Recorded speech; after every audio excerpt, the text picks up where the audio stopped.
Said, my name is Kara Schindel, and I am the GIS Director for Franklin County, Pennsylvania. And I'm going to be sharing with you some of my work on the design and implementation of a multi-jurisdictional GIS program that I've been working on.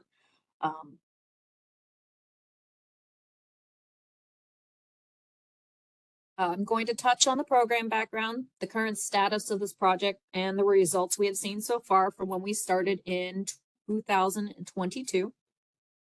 We're going to go with some of the results at the end, and then I do have contact information if anyone is interested in talking or has any questions if we go beyond the time.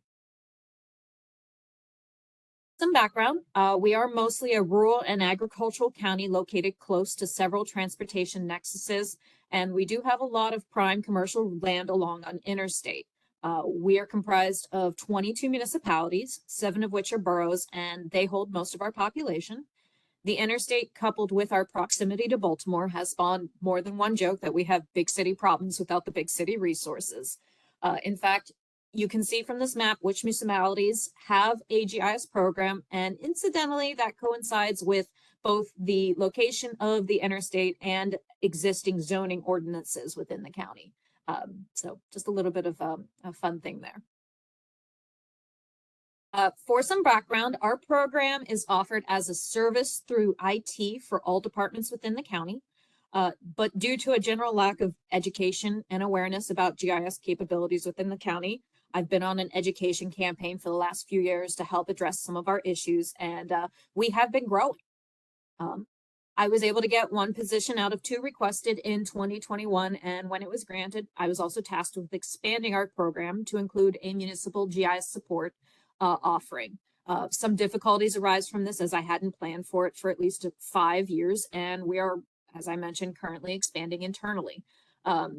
This has been a new facet of not only our program, but within the county as a whole. And realistically, that means that when I started asking questions, I was directed to figure it out. And so this is a lot of new territory for everyone. This has been very interesting. Additionally, the county does not currently have a project management office to provide support and resources.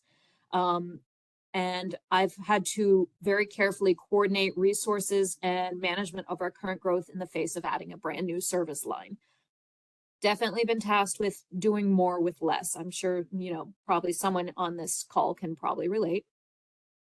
Just to go over the program, when developing this program, I had to identify the different pieces needed and prioritize and plan how they would interact with each other.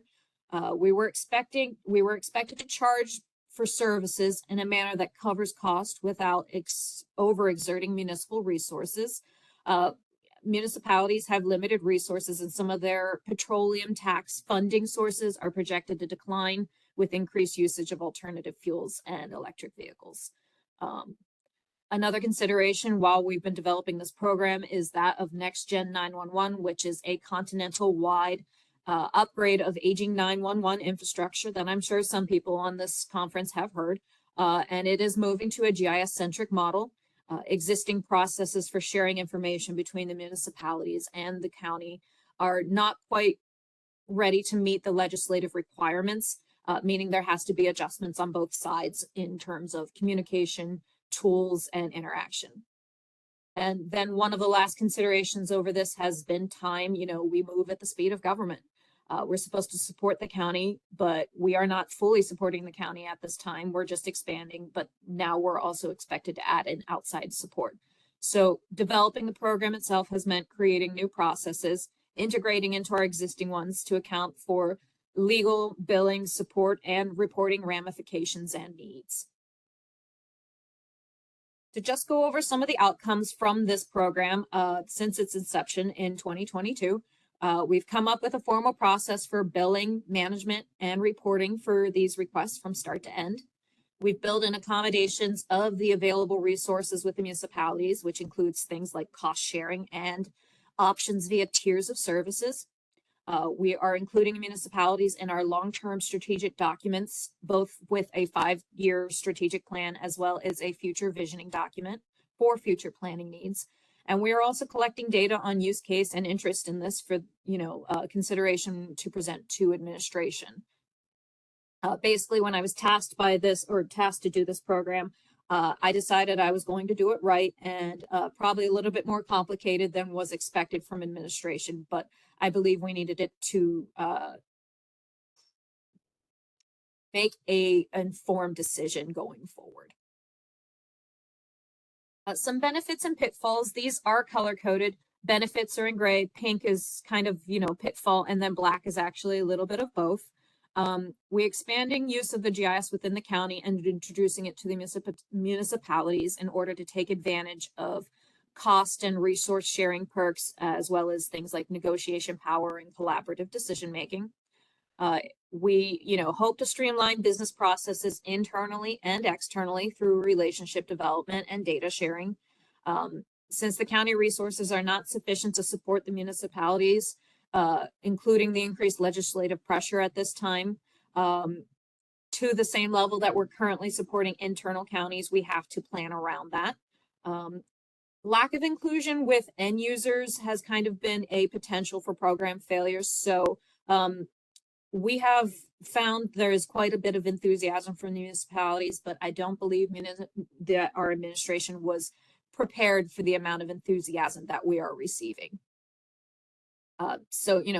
We have to be able to also keep track of effectiveness and the success or failure of the program as means of justification for, moving forward and implementing tools for review and improvement as we go. In my experience, government at all levels is rife with outdated reporting or none at all. And since that means inefficient processes persevere, the general response of, but we've always done it that way, has been used to justify many outdated workflows. So we have to be cognizant of that fact. And then, just to hit on that last bullet point, communication is a double-edged sword, but I believe it is necessary for preventing program stagnation, and it comes with all of its information, ideas, and criticism.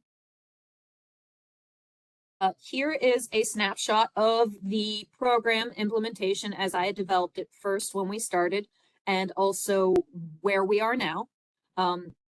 Notice that regular communication has occurred over the entire course of the process and will continue to do so. The phases have been slowly introducing the new processes and offerings for both sides, allowing for resource management. Some parts of the program, such as billing and legal agreements, while needing to be in place before others can start, have been held up by factors outside of my individual control. We have developed the program. We have not quite identified a consortium because we're still held up on how to develop and implement the management structure for this right now, in part because of the agreement and solicitor review process. So aside from identifying a official consortium, we have identified prospects, and we are still waiting on one particular process involving invoicing, and that is due to not having an actual test project that has been approved. We are moving into phase 2 with the second tier and first tier offerings having been developed, and we're working on acquiring additional staff at this time, as well as implementing a few of the more, interesting project management structures. So the results of what we've been able to accomplish so far, due to the complexity of the project and also due to the fact that we are somewhat controlled by others' decisions and priorities, here is what I've accomplished. With a strategic plan draft, we're using this as a guide internally for stakeholders and for future planning for the next 5 years. Really, it is for me and our guiding committee to make sure this is updated to reflect additional priorities, and it is the first time the municipalities have been included as end users. There is really not any known consequence of not doing this, except for a lack of a clearly defined vision going forward. We're also looking at a visioning document that includes pertinent information about the program and its components and considerations that went into some of this decision making. I envision this laid out a lot like a project charter. It'll be useful for onboarding later on, and it also does go beyond the 5-year strategic plan limit. We've developed tiers of services offering based on end user feedback. So tiers 1 and 2 are developed, and we're working on tier 3. There has been some modification based on a user survey. We had a very well-received survey that provided great feedback and unexpected support of different aspects of a potential program. And we've been hearing about it verbally from other avenues as well. Some of the interesting things, involve timing. There's been a lot of interest from the municipalities before the program has been fully developed. And there have been some administrative challenges. Solicitor review turnaround time has been a big one. We are at 6 months for our first agreement, and we have actually, had some issues with that, but it's still moving. Like I said, we are moving at the speed of government, and some of those issues revolve around security considerations, pricing and ownership of the end product and data, and some things like involving staffing. And then I throw in there, some of the results have been, direct direction from administration, and I will say that the icon I chose there was very specific. Some of the outcomes with communication strategy being a very important component of this program overall. I know I did break the 7 lines, 7 words per line rule for PowerPoints with this slide, but on the left is my original strategy, and then on the right is the progress I've made within this particular facet of the program. We have identified at least one champion within a borough who is part of our oncoming test project, and I see being part of a consortium going forward. We have identified several training opportunities based off of our existing resources that we have been unaware as a need previously. We have also, I think, communicated the involvement and needs of this program to administration in a way that identifies, I think, more input and results than they were expecting. We've identified 3 very popular communication methods and lots of interest in learning as this moves forward from the municipalities, as well as identifying some new priorities that were not we weren't aware of previously for our tiers. Just to kind of go over the user survey, we got 28 responses, 13 out of 15 townships, 3 out of 7 boroughs, a couple of authorities, and 1 person who decided to change their answers.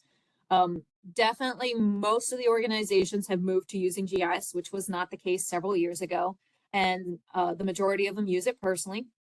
93% would be interested in county provided services, and overwhelmingly more than half are willing to pay for those services, which what we had, the administration had expected that number would be 0. Like I said, I think they were unprepared for the interest. Not everyone answered every question, but a good majority responded on usage, interest, and every municipality and authority within the county that took the survey wanted trainings, newsletters, and a program website for more information.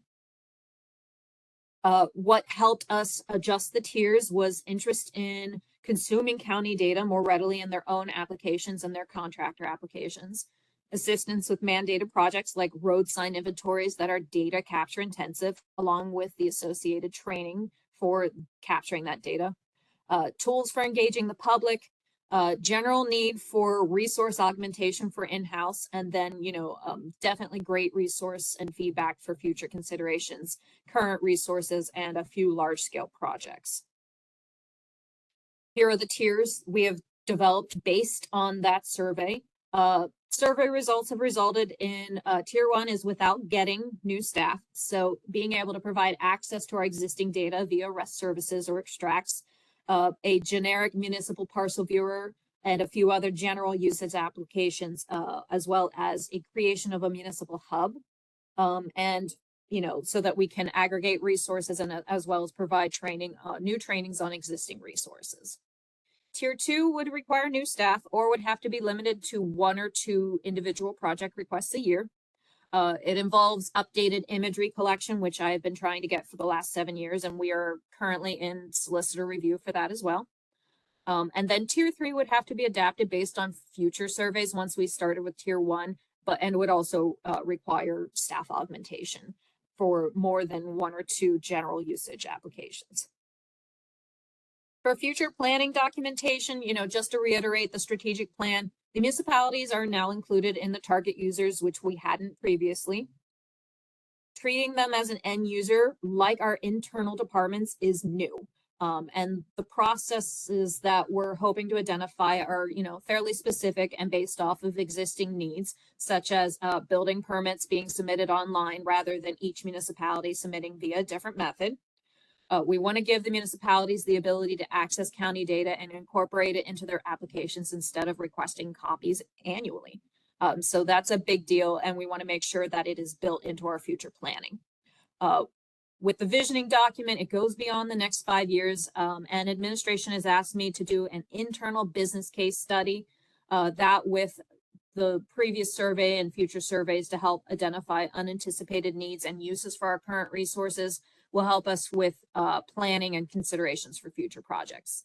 The visioning document also will lay out my vision for connecting with other partners like school districts, which is not currently outlined in the strategic plan, as well as connecting data silos within human services and other community realms and sources. Currently, we're at a point where the need could quickly outpace the currently available resources. There has been a disconnect between administration's anticipated results and what we are actually hearing interest-wise from our municipalities. I definitely did not build an adequate solicitor review time. We have actually missed the deadline for this year for our first test project, and the municipality has been encouraged to just start contacting administration directly. Some of the problems with that have also been our, administrative or our solicitors' lack of experience with IT projects. I also believe that this is more complicated than they were expecting. They wanted to just have a program that we created, rolled out without really any user input and see if anyone took the bait.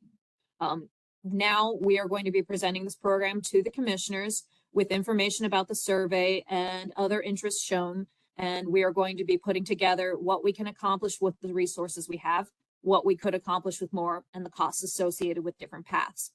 Even if the county decides not to proceed with a full program deployment at this time, we have easily gathered sufficient information to improve our currently offered resources, as well as develop several tools or applications to assist the municipalities. So the tier 1 offerings at this time.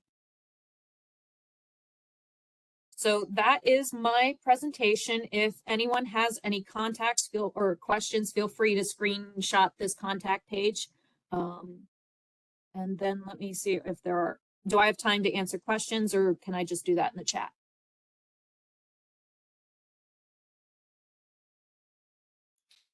Yeah, we'll just go the same way and field the questions in the chats, and Kara can answer those as they come in, and we can go ahead and get the next presenter set up, and we should be back on time track here. Great, thank you so much. Yep, thank you, thank you, Kara. That was really great. It's nice to see what you guys are doing over there. Our next presenter is going to be DelDOT, as well as our new friends over at Pannoni. I got a chance to talk to the Pannoni folks a little bit in our breakout session. They're going to be GIS to identify equity focus areas in Delaware and kind of reaching some of those underserved communities of Delaware as well. So I will turn it over to them, and they can go ahead and get started. Thank you, and thank you for this opportunity to be able to share our work. I am going to be joined by Nick Coughlin from Pannoni. Thanks, Nick, for pulling up the presentation. So Pannoni provides a significant amount of GIS support, all of our GIS support for our division. And so this effort would not have been possible without them. So we'll go ahead and jump right into the tool. This is our Delaware Equity Analysis tool. Next slide. So DelDOT's mission is here, excellence in transportation. We start every presentation emphasizing our mission and excellence in transportation for every trip, every mode, every dollar, and everyone.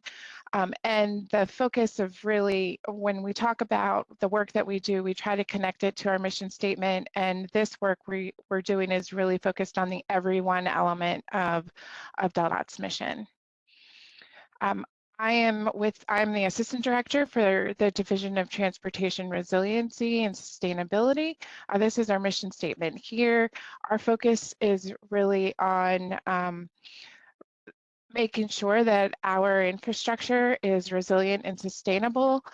We are the lowest lying state in the nation, and so our biggest challenge is flooding, both coastal and inundation. And so as a coastal state, we experience tidal flooding in some locations twice a day. And so we need to make sure that we're providing infrastructure that is safe and efficient for our travelers. In addition, we also work on the carbon reduction program and electric vehicle charging infrastructure. All of the funding through the Infrastructure Investment and Jobs Act that are related to these programs are filtered through us, and we assign projects for those. And so equity is a significant component for deciding on those projects. Next slide. So considering that we needed to ensure that we're spending the funding that we receive through IIJA appropriately, we wanted to ensure that we know where our disadvantaged communities are in the state. There is not any definition, statewide adopted definition. So we wanted to create a tool to do that and address that. We wanted it to help us in making informed investment decisions, making it available for strategic public outreach and engagement activities, and then also to just create a standardized tool department-wide and potentially statewide, because Justice 40 and another piece of legislation within Delaware does mandate that 40% of overall benefits of federal funding be programmed into disadvantaged communities. And so we looked to see what the tools were that the feds had provided us in guiding us to ensure that we're able to meet Justice 40 requirements. And the US DOT tool that was available at the time, which is depicted here, we thought was way too broad. We felt like we could do a better job. We know our state. We have less than 1 million people in our state, and we know our state better than anyone else. And so we thought we could do a better job of reflecting where those communities are. So at the census tract level that are depicted here in the black lines, we thought that was way too broad. We wanted something a little bit more granular. And so we took it down to the block group level, which is outlined there in white. And then what we did was we carved out where folks are actually living. Where are the people? So we used a 2017 residential land use land cover data set that was available through our state planning office. And so you can see there in the green where the people live. And if you look at the orange polygons, you can see that there's some polygons that are completely orange in the census group, but there's only portions of that that are green that show where people are living. So what we did before we started our methodology, we wanted to see what has already been done in the state. Unfortunately, one of our metropolitan planning organizations had worked on a similar task using 2020 American Community Survey data to at the summary block group level to be able to identify things a little bit more granularly. And so we applied their methodology across the state. And they did it in a way that they were able to identify moderate and significant based on multipliers and percentages of poverty and minority populations. And we really liked their moderate and significant delineations. And so we applied that across the state, and the findings showed that we had 71 moderate and 61 significant throughout the state. We then looked nationwide to see what we could find, and the only state that we were able to find that had adopted a tool, and Massachusetts had actually codified it.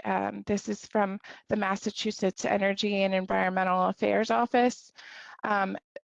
What we observed with their methodology was that they used median household income instead of poverty.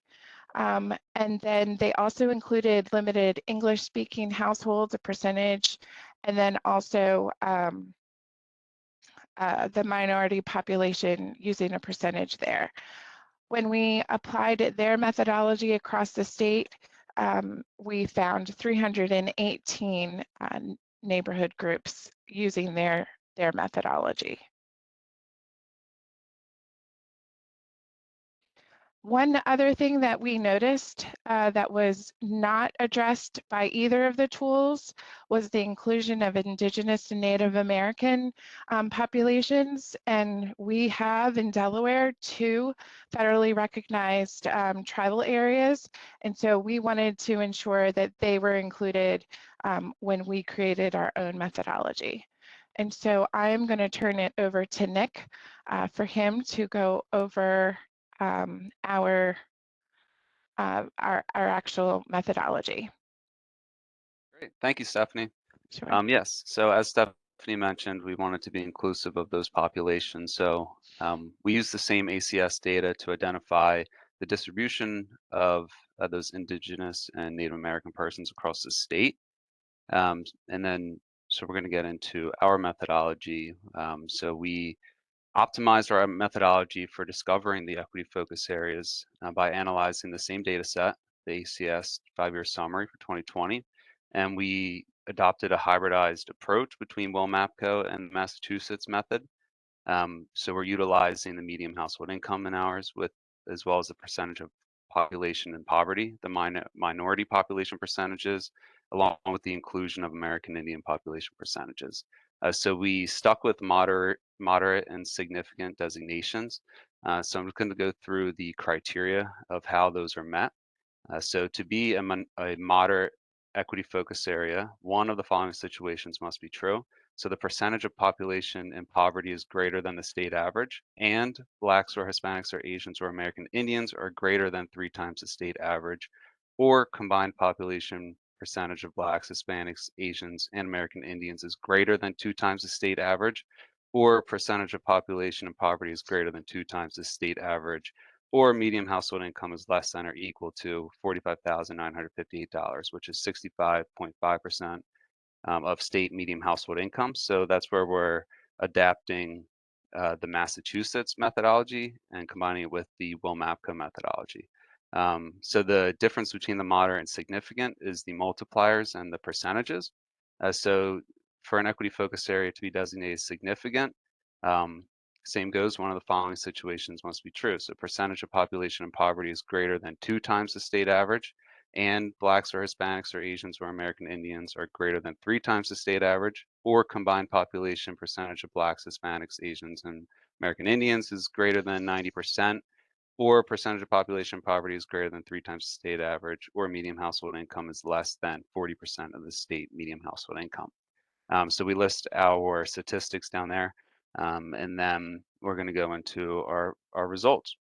So using the adapted approach, our analysis identified 161 equity focus areas.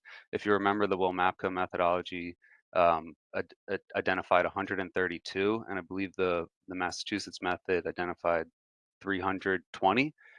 So we kind of get a little bit in the middle there and stay inclusive of all. So of the 161 areas, Newcastle County contained the most. It's the most urbanized county of the state.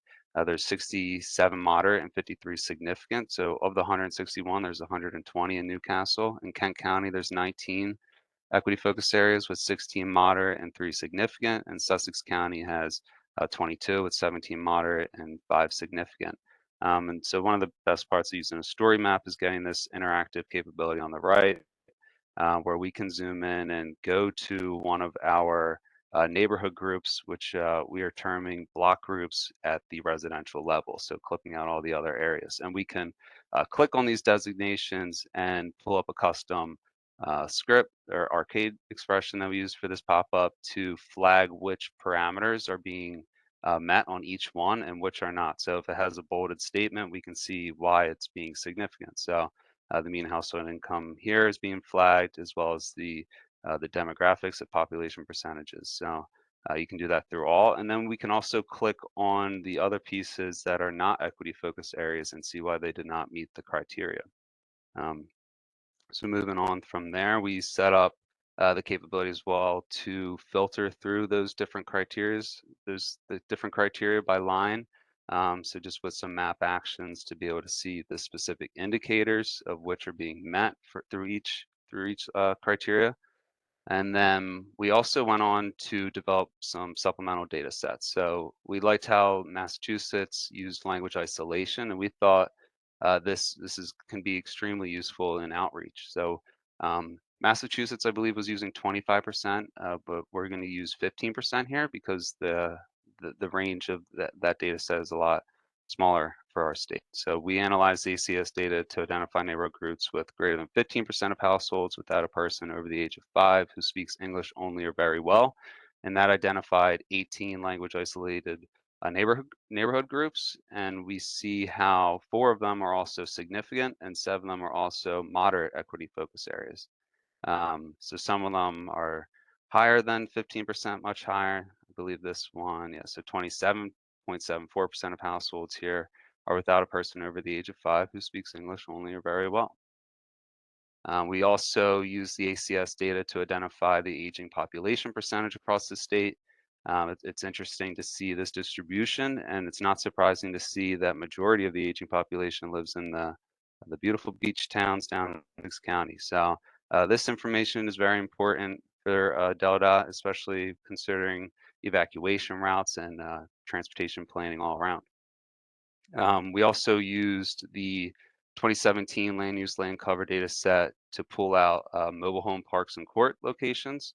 And then we used the Homeland Infrastructure Foundation data level data open database data set that has a point data set opposed to polygons. So we can see there's some different distribution there, but these are locations that need to be kept in mind, though they're not included in the analysis, but they can be used as supplemental layers to look for to use as additional information. We also collaborated with DSHA, and they provided us with their housing data, and we identified moderate and significant housing locations taking a similar approach based off of total units at a location. So a moderate has between 25 and 99 units, and significant is 100 plus. And this identified 124 moderate housing locations and 45 significant. And we also used those areas to create residential area polygon parts around those points to identify neighborhood. There's points in multiple polygons. We can sum that and pull those totals as well. So we calculated those across the state and the same criteria there within a polygon. And this is kind of just some extra level of verification of our results from the equity focus area of seeing where those housing locations align with the equity focus areas. So to verify our results, we wanted to get some feedback from the different stakeholders and partners.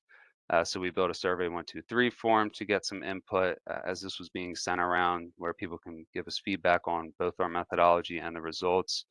And we found that to be very useful.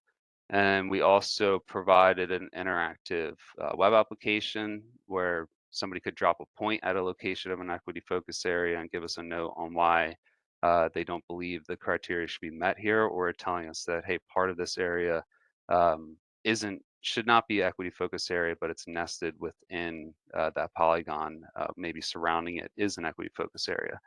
So combining those two methodologies between the survey form and the point data set, we reviewed approximately 400 polygon pieces, individual pieces.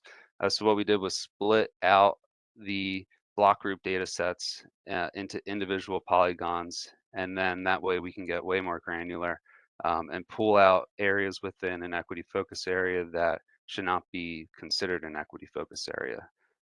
So and alongside using high high resolution imagery and a 2022 structures and buildings layer, we identified polygon pieces that were not residential or vacant land so that we could remove those from our designations as well.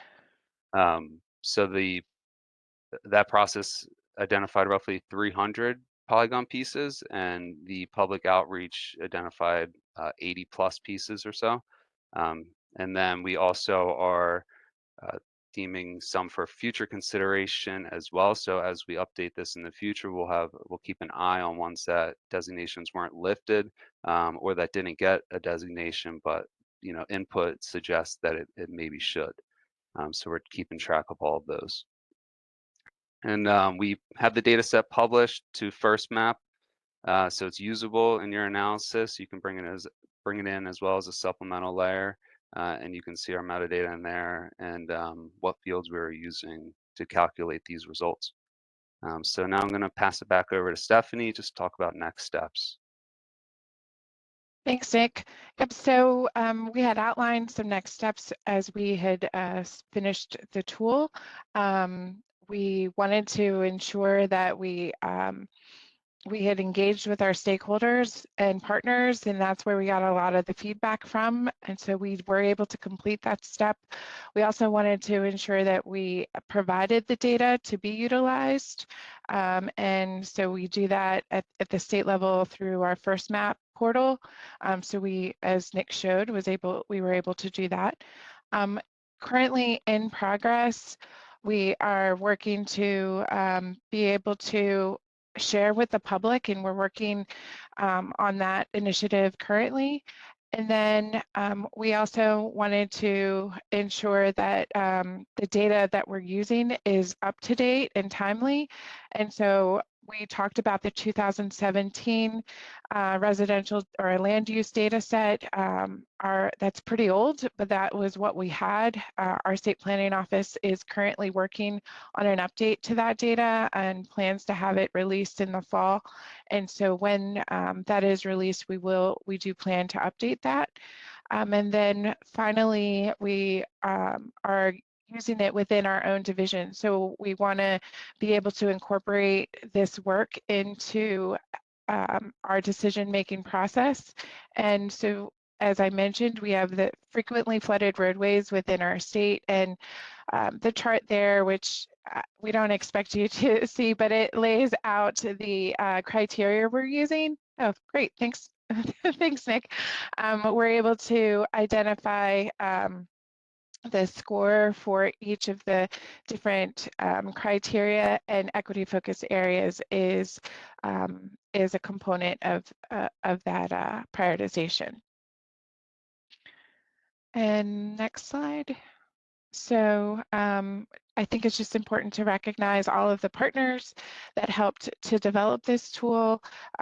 They provided insight and input at the beginning, and then also provided a significant amount of review and feedback in the end. Thank you.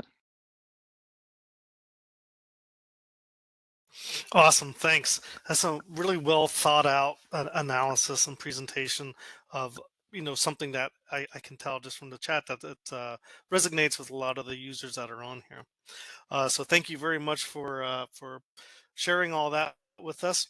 And as Brendan is getting ready to set up our next presenters, I just wanted to remind everybody that that the election pool is out there to vote. And also, if you want to get more involved with the hub or with the MUG, we meet the third Thursday of every month from 1 to 2. If you're interested in learning more or having input in the Mid-Atlantic Geospatial Mid-Atlantic Users Group, we are more than happy to have you. So if you're interested, drop your name in there, reach out to us, and we will get you the information to have you to join us on our next call. So moving on is Chip Galloway with Fairfax County, and he's going to talk to us today about art and tell us about what the Public Works public art locator is with Fairfax County. So with that, I will have Brendan give access. over to Chip, and he can share with what we got going on. Go ahead. Thank you. Hello, I trust you can see my screen. I can see your screen, just do the county logo right now. Oh no. Stop that. Let's try that again. 2. There you go. There we go. Love that logo, Chip. Yeah, thank you. Hi, I'm Chip Galloway. I'm a GIS analyst. I work for Fairfax County in the main GIS office that's in Virginia. I'm excited to show you the application I've put together today. This is the first time I've showed this from like a technical point of view. I've showed the final product to my stakeholders. They think it's great, but this is the first time I'm really being able to show like the technical back end to my peers. So I appreciate you guys taking the time. I will be presenting the Arts Fairfax Public Art Locator.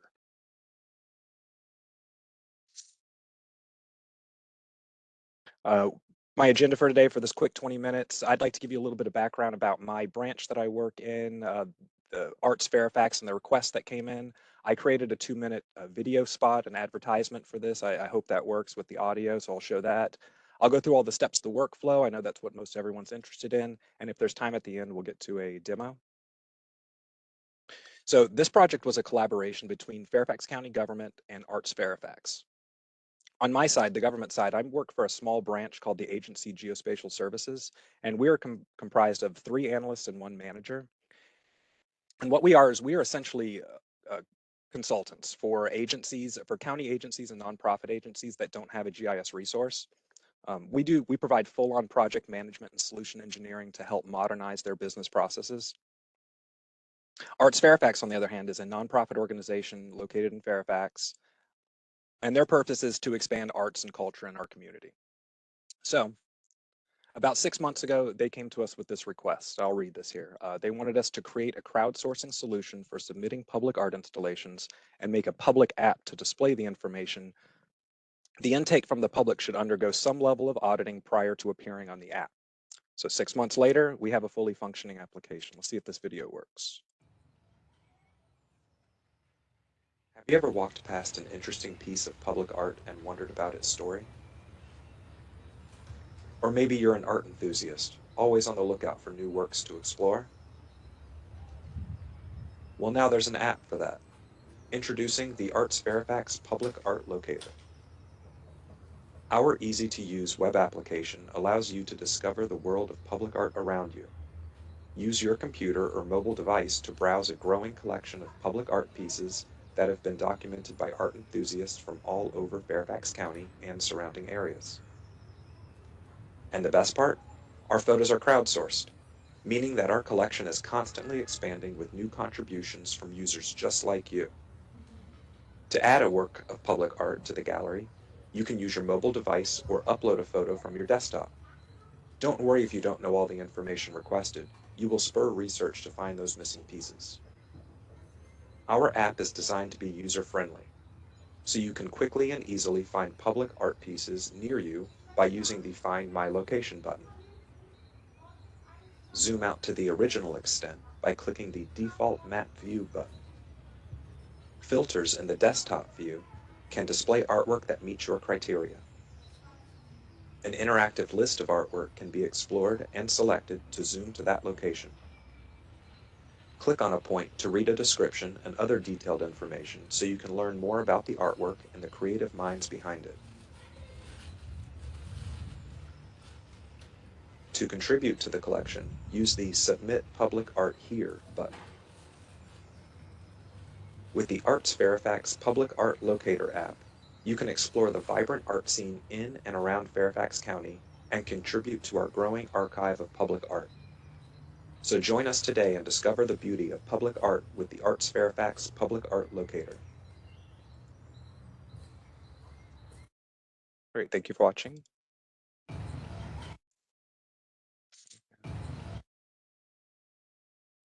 Okay.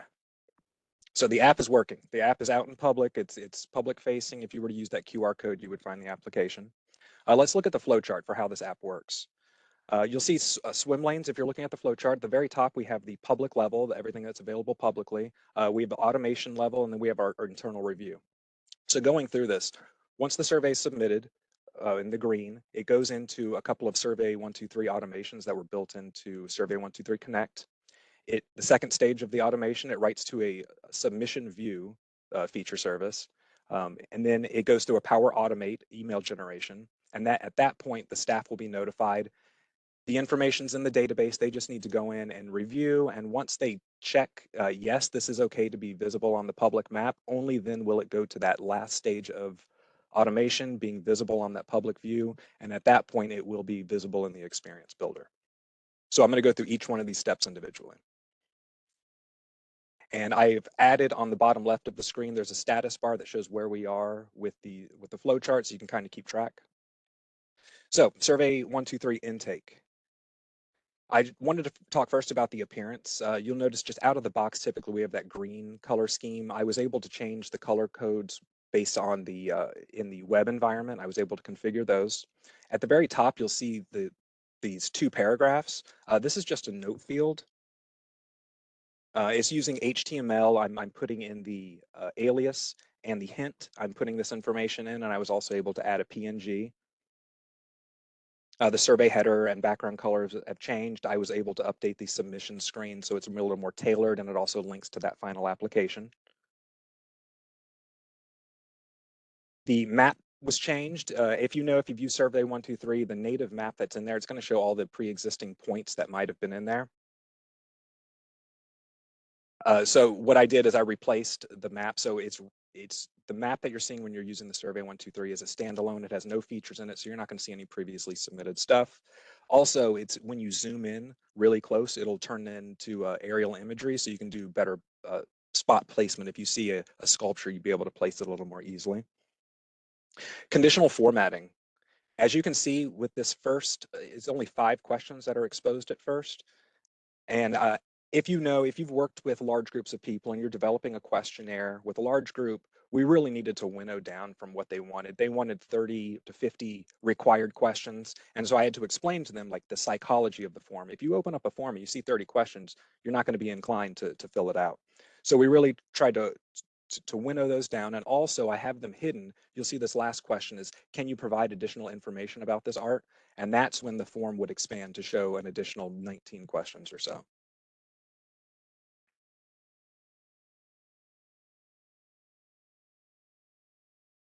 That's the whole form.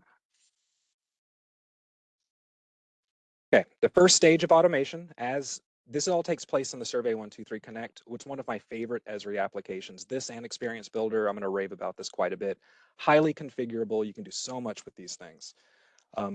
There are 26 questions in the survey. 6 are hidden. And at top, you see 5 calculations here. I'm using a now function to get today's date, to get the date that it was submitted. I'm using a reverse geocode function to pull data, and I'm pointing to the VGen composite locator for that.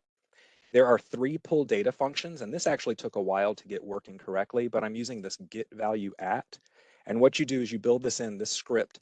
It's taking that geopoint, knows where it is, and it's going to look for this specific feature service somewhere, and it's going to pull a pre-specified attribute. So I'm looking for a very specific attribute from a polygon in a public shared feature service. So that's what all these are. I'll even talk about this when I get into the application, how this works with the filtering.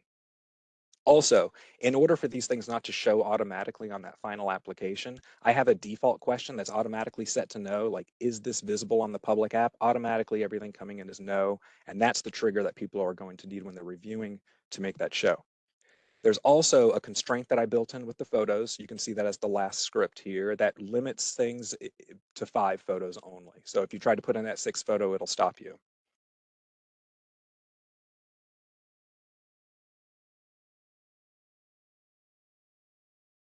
Okay, the public submission view. Typically, when you have a Survey 123, it's going to write to that main data set. And that can be editable, that can be used by other people. So a good methodology is to have people submit, to keep that database secure, what you're going to want to use is a view. So I created a view from that main data set, the one that you see here on the right. I created a view, and that's what I replaced in the submission URL and Survey 123 Connect. It's writing to that view instead of the internal layer. Editing is enabled only to add and change attributes. There's no delete here, and currently it's hosted. There's no delete on this one. Okay, next step. Microsoft Power Automate. I heard this mentioned during the first presentation. This was great. I'm going to spend more time focusing on this slide than it actually took me to put together. What we have, you open Power Automate and you find the two connectors. You find the survey 123, and all you need to do is sign in to survey 123. You select the survey that you're interested in. You say email upon survey submission. Within the email connector, you provide the template and you select the list of people who will be sent to. In this case, it's a shared inbox. And the email that I set up for them that you see, it has a link to the application and contact information if they need tech support. So, survey was submitted, it goes through the automation process, the email was generated, now the staff has been notified. The staff clicks that link and they are presented with a web app builder. I use the web app builder because it has the smart editor widget. I've used minimal layers and base maps. You'll notice in the top there's a link to the public locator, so as soon as they make a change, they could go double check it right there. The things, I also highlighted the one question down here, is this visible on the public map? This is that one thing that they can change that would turn the point from red to go black. So once that point's black, those are visible, but the reds require review. The reason it's not forced to happen immediately, these can be deferred to a later date if more research is necessary. I have always told the people I'm working with, my stakeholders, building the app was the easy part. Determining what is and isn't art might be the hard part. And I also asked them, what's the difference between graffiti and a mural? And all they said was that a mural is commissioned and funded. That's the only difference. So they do their review, they make their change, they fix typos, they prepare this to be visible. And as soon as they say, yes, it's visible on the public app, this is what happens. So they're in their editor, they're making a change to this main data set. And I put the gold database here to kind of indicate this is the main data set. It's the most important piece of the puzzle. It's locked down by group management and it's limited to a small editing and review group. The survey was based on this layer. The 2 layer views were created from this layer.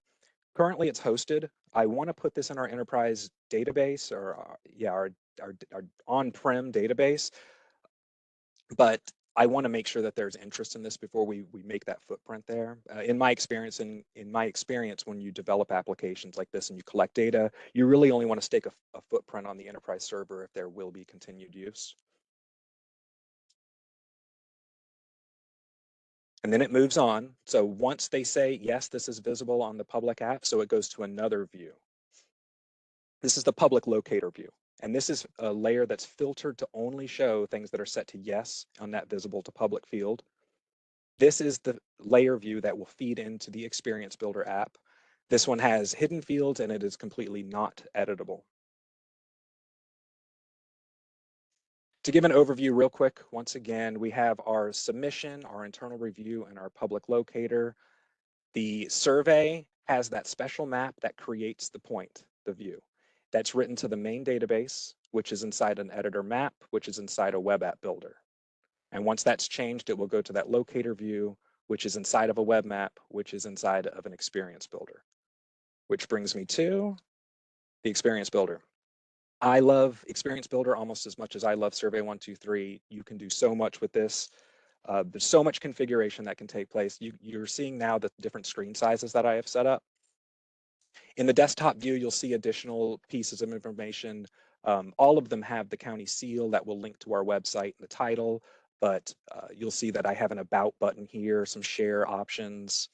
There's a filter on the desktop, and as you scale down to a tablet size, you're going to lose those filter options and the help button. And when you get down to the phone size, you're even losing some more functionality.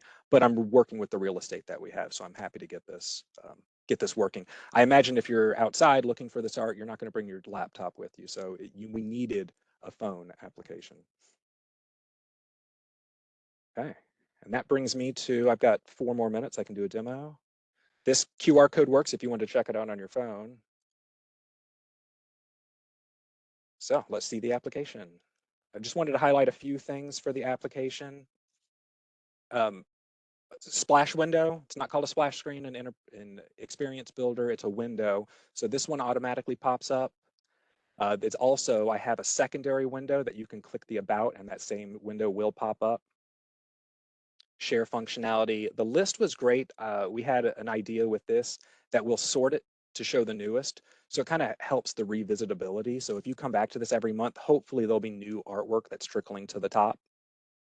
Another thing I wanted to point out was the key performance indicator right here. This is a dynamic text. So if I'm using the filters and I'm saying, just show me sculptures, it will recalculate and it'll show you 9 works of art are currently visible. Another thing I wanted to say about the filters, if you'll notice, these were all the pull data functions, the automation that took place. So it's not going to give someone an opportunity to give you a typo in here. So it's pulling from the jurisdiction. This is a drop-down menu when they submit for the type of artwork. If they wanted to specify supervisor district, this is another one of those pull functions. Let's see if I can pick one that has art. And if there is a revitalization district, this is kind of an esoteric thing. These are small geographies, but one day, hopefully, this will be a little more useful. So once I hit apply, it'll just show what meets those criteria. I also changed some of this. I configured this so that you see if you're hovering, it kind of shows that same selection color. I wanted to match that color. So as soon as you click on one, it'll highlight bold, zoom to that, and the color will match which one you're looking at. So if you switch to each of these, it'll highlight what you're looking at. You click on a point, I like docking it. I wish that was kind of a default thing, but once you dock it, you can see a bunch of information and open up new photos.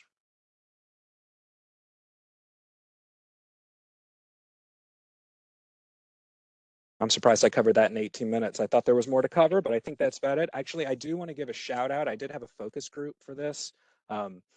Didn't really work with the department that I was working with, the Arts Fairfax, from a technical sense. I utilized, my focus group was, my wife helped me out. She was the actress in my art advertisement. She also recommended some user interface things. She said, like, when I click here, I expect this to happen. And I also enlisted the help of my 11-year-old son. As soon as I thought I was completely done with the application, I sat him in front of it, I gave him the mouse, and I said, try and break this.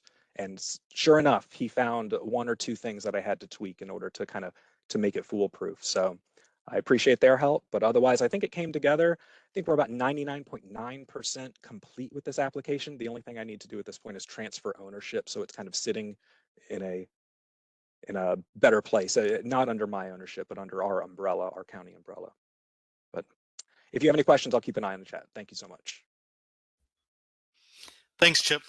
And one of the comments was if you could drop the Fairfax app, the Arts Fairfax app, in the chat. Sure. I think some people are interested in it. I'll do that now. Thank you. Yep. Great presentation. Thank you very much. And our next presenter will be Greg Bacon from Fairfax County as well, talking about erosion flood analysis and kind of what they're doing to help mitigate that and prevent that, using 3D and different volumes analysis and some stuff. So with that said, I will let Greg Bacon tell you all about it. And he's do we have him set up for share your screen, Greg? Yep. Okay. And just a side note, I told Greg he's our grand finale, so He is. bring it home, Greg. No pressure. Who's hungry, right? Hi, everybody. I'll have the camera on for a moment here. Chip introduced who we are and what we do, and as you can probably imagine, I love being on Chip's team based on the presentation that he gave. And he showed you the pretty stuff. I'm going to show you the ugly stuff here. Does everybody see my screen for erosion? We're good. We see it. Okay.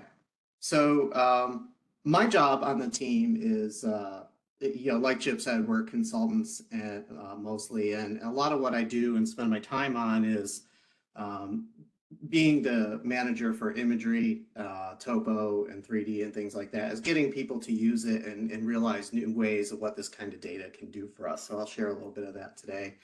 So I'm going to start out with a stream bank erosion analysis that I did countywide, working with our Department of Public Works and Environmental Services. And what you're looking at right here is this is actually Interstate 495 that's going over Scotts Run in the northern part of the county as we leave Fairfax, travel north, and head into Maryland. And we're going to take a look at that a little closer too. But where this began was actually, I think as far back as 2015, when we got some overlapping LiDAR data sets from 2012 and 2014. And we did a pilot for a spot called Pimmet Run, which is right here in the northern part of the county. Put together this thing to show DPW and say, well, what could we use this data for now that we have it, and how could that help you and other people who are interested in using surfaces? And that was a really successful pilot. We were able to visualize erosion in ways that we never really had before, especially once you publish it to a 3D scene. So in this scene right here, we're looking at the erosive loss from 2012 to 2014, and that's actually draped over 2019 imagery. So you can already see that the bank has moved. And just by putting in the different layers, if I turn on the 2014 to 2018 loss volume, you can show this advance and get larger, taller, and move actually to the west quite a bit. And I put the trees in here because I noticed with our LiDAR point clouds from the same time periods, it's fairly benign to have a couple trees fall. We've all probably been on a walk and seen trees lost to erosion and they fall and they're gone. I was able to see that quite clearly in here when I was looking at the different data that we had. So by colorizing that point cloud, I'm able to show these trees standing in areas that are now gone. And so I thought it was nice to be able to model those out and publish those up. A little note on the 3D volumes here. If you work with a lot of surface data and multi-patches that you can create from surface data, a really great tool that I had used for the first time here was the 3D Analyst Extrude Between, because that will take a before and after surface, take two tins. So I took a tin from the before and a tin from after. Extrude Between will do just that. It will create the volume in between them. And then you have a nice 3D multi-patch version of that volume that you can publish to a web scene and put in graphics and the like. So really useful way to visualize this problem. So with the success of that, I decided to expand that out to the entire county. We're a little over 400 square miles. So we have data from two different time periods that I was able to do this, and pretty standard tools with spatial analysts that I use. So the minus tool would let you subtract a 2018 LiDAR elevation surface from a 2014 elevation surface. And what you get are the gains as deposition, shown in the blue and other darker colors in here, and then the losses as erosion. This looks like a buffer because it is. We have something called resource protection areas in Fairfax County that limit disturbance. I believe it's 1 to 200 feet. I can't remember exactly, and it might change depending on the stream, but it's basically a 200-foot buffer around those areas. So I limited my focus to that. So this is Scotts Run that we're focusing on right here. And you can see that, we've got this moving toward a major highway, Interstate 495, which is the Capital Beltway. So something that gets a lot of attention in cases like this. And that's actually the subject of about a $6.6 million stream restoration in Fairfax County, cost to be shared between us and Virginia Department of Transportation. A lot of these are in the $1 to $2 to $3 million range. This is one of the biggest dollar values I've seen so far. So very worthwhile, very visible problem to take a look at. So 3 basic steps here were to use those stream buffers to, kind of extract the raster data I wanted to work with. The next was to difference them and then get the vertical losses here. So I've got the red areas and the blue areas. So I used Pimmet Run as kind of a benchmark and saying 5 feet of vertical loss or greater, take those and create polygons, which is what you see here, and then run a cut fill tool to get the volume for each of those polygons. And then I could symbolize them according to their severity. You know, light yellows and oranges, not so bad to medium. Red areas are the highest loss in the county. So what we would do with this is use this as a way to find problems maybe we didn't know about and monitor the problems that we do. So in putting this all together in a couple of videos that run side by side, so kind of simulating almost like a drone flight as you travel north along Scott's Run, you're able to see the convex banks in 2014, and then the losses kind of concave in 2018 as you fly along this thing. It's really nice to be able to do this in ArcGIS Pro and just write out some animations showing the work as you drape it over the two different surfaces in aerial photography. So this is Pimmet Run right now, and this also gets close to some residential areas, and can really raise some eyebrows when people see that rate over time. So looking out at the county scale, some of the places we've already talked about, like Scott's Run and Pimmet Run, can show up on this histogram of volume versus area. You can see right around the purple line here, we've got the mean value in Pimmet Run, that kind of 3D volume I showed in the beginning, comes around right around the median, the mean value. Then we have some of the extremes. We've got a little Pimmet Run over here, and then we've got the most extreme case we'll look at soon, which is the backlick run, which is, the graphic had said for Pimmet Run, that's 143 dump truck loads of material. There are 2 spots on backlick run that are more than double that. So the worst erosion that this analysis found in the county.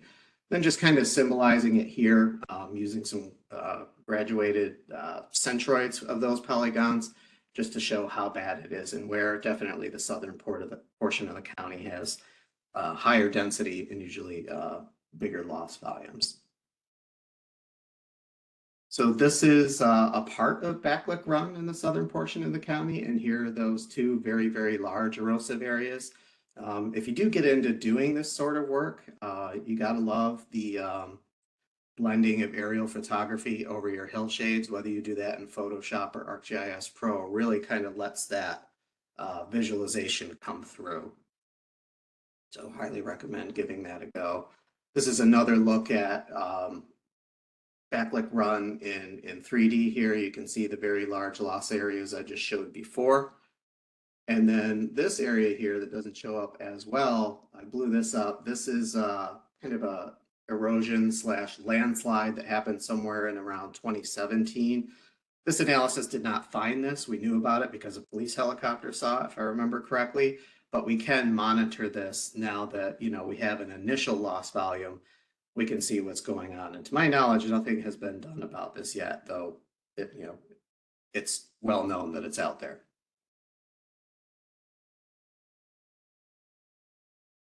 So I got a little curious while I was going along. Since I can plot volume versus area, I wondered if there were any places where it was kind of a small surface area, but very deep.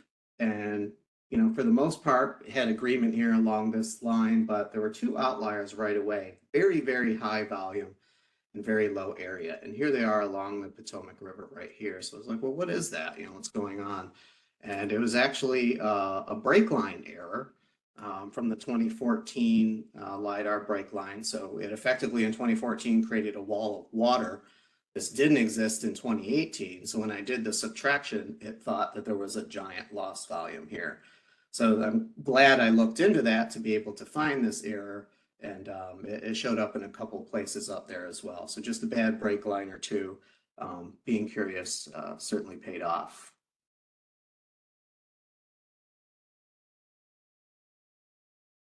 So we use this, or will use it going forward. We just had, back in December, quality level 1 LiDAR flown again. We should see that by the end of the year. It takes about a year of processing. So we'll be able to continue this and start looking at these places again. And I'm showing some other cases here, and there's actually a link to a watershed delineation tool, because any change really has the potential to change drainage patterns. And one of the things we do with our surface as well is have our land development services team put out a drainage basin delineation tool. So you can look at a lot of things beyond just erosion. I had some examples here that I thought were pretty useful in showing intentional change, around, say, a retention pond. This is more than likely erosive change around a different retention pond. But then you can just start seeing if they were close enough to water bodies, things like this got captured. You can see some improvements have been made for overland drainage here. This actually is probably the most interesting. So over here, we've got Cameron Run in the southern portion of the county. And a very large, very expensive levee system was built here just a few years ago.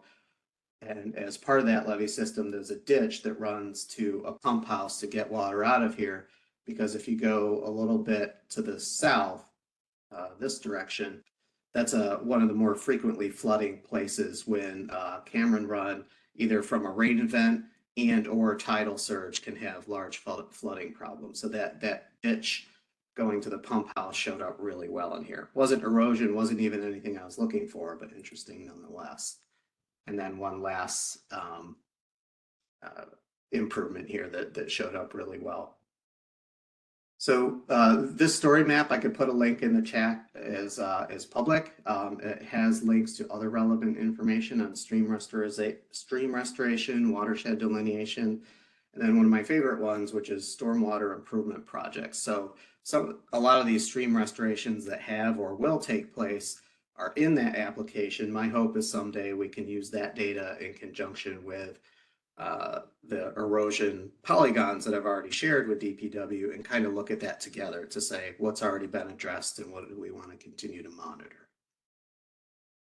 So now I want to switch over to a more recent analysis that also was a question from Public Works, and that was in the southern portion of the county in one of these more frequently flooding areas named the Bellhaven.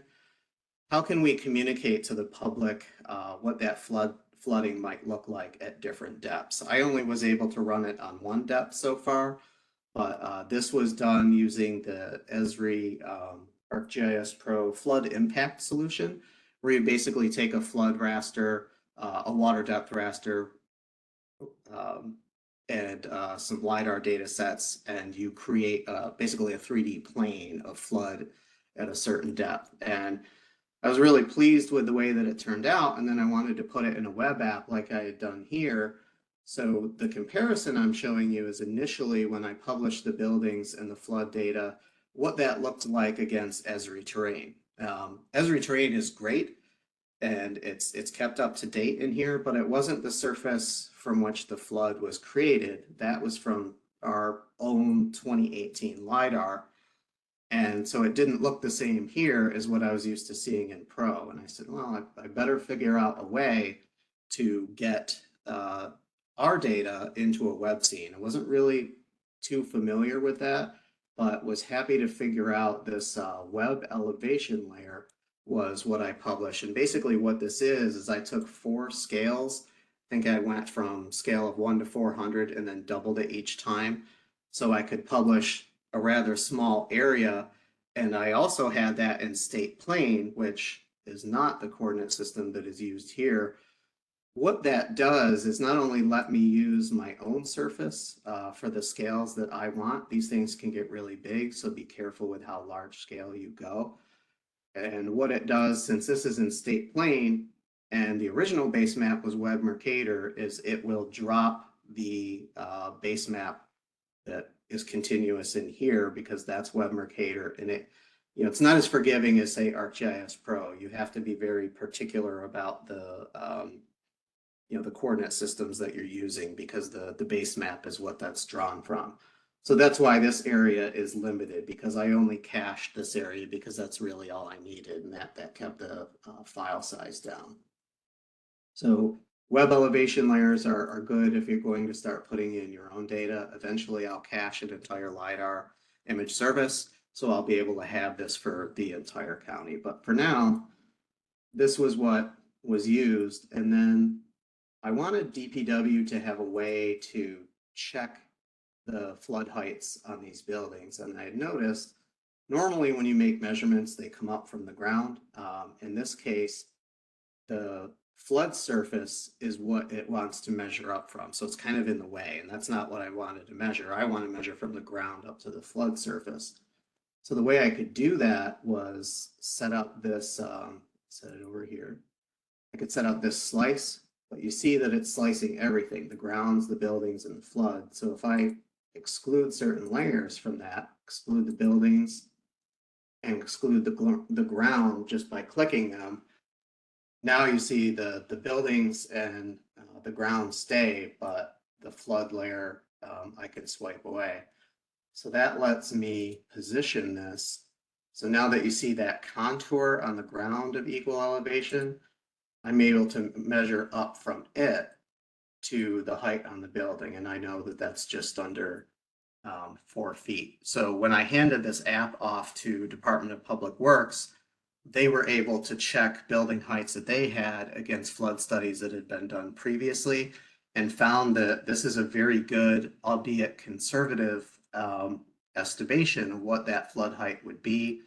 A little bit of apples to oranges comparison because the I don't know what the date of the elevation data was for this. We're hypothesizing that it's probably not as accurate as the LiDAR was and definitely not as recent. So to make sure that we were in the ballpark, this was a good way for them to be able to look into that. Some next steps I'd like to do with this is I guess the flood solution has a way for me to create a dashboard where each building has its flood height on it as an attribute. And then I could symbolize these by flood height. I haven't gotten around to doing that yet. I have some more things to figure out, but I think that would be a really great way to show this with color code according to flood height. So that's all I had for that. Those two parts of the presentation. And if anybody has any questions, please put them in the chat.